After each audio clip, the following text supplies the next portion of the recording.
mitte eriti kõrgel. Tahan lennata, aga näe, kardan kokku põrget. Lihtsurelikud maa peal jalutajad peavad motovarjusporti ohtlikuks. Tegelikkuses aga on see turvaline lennuharrastus. Tuleb lihtsalt turvareeglitest kinni pidada. Jah, tegelikult ta ongi lihtne, aga selle lennumasina omapära ongi see, et tegelikult lennata seal õhus ja seal maanduda on ülilihtne. Sellega saab igaüks hakkama esimesel katsel ja ilma mingisuguse jamata. Seevastu see, mida koolitusel tehaksegi, see on startimise õppimine. See, mis pildis näeb välja selline ilus ja lihtne, paar sekundit kõmm õhus, seal on tegelikult hulk protsesse, detaile, mida tuleb niimoodi üksipulgi ära õppida või nendest aru saada ja et seda sama toimingut siis ohutult hiljem teha. Ja põhilise aja siis koolitusest võtabki on startimise õppimine. Muu on suhteliselt lihtne. Rahvas arvab, et motovarju rikke puhul kukub piloot kolinal alla, kuid tegelikult lendab tiipvari ilma mootori abita täpselt sama hästi edasi ja sageli isegi paremini. Alati on võimalik turvaliselt ja pehmelt maanduda, kui vaid selleks veidi vaba ruumi leidub. Tõeline ohuallikas on aga sageli hoopis suurtel pööretel tiirlev propeller piloodi seljal. Oht suureneb just stardieelsel käivitusel ja uudishimulike huviliste läheduses. Propeller võib olla ka hakklihamasin.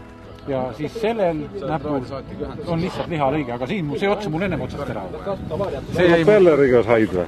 Jaa, see jäi proppu. Teisipäev. Nüüd see teisipäev üle, täna alles 4. päev. See näpud ära. Näpu otsad ära. Tänaseks peaks mees juba jälle lennukõlbulik olema. Mis kõige põhilisemad asjad on, mille vastu eksitakse?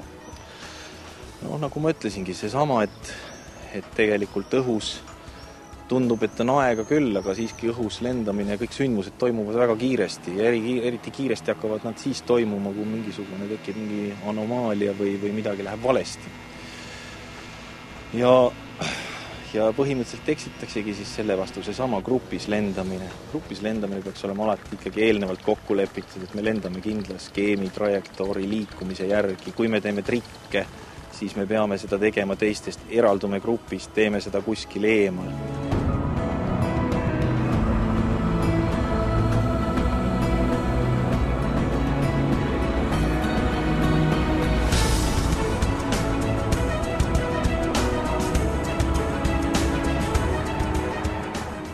Selliseid hulljulgeid trikke teevad loomulikult ainult vilunud motovarjurid.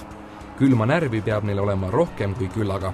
Selle spordiala väga kihvt omadus on, et seda võibki harrastada täpselt nii, nagu soovid. Seda võib võtta väga rahuliku spordina, lihtsalt lennata rahulikult punktist A või B, punktist A punkti B, nautida kõrgusest ümbrust.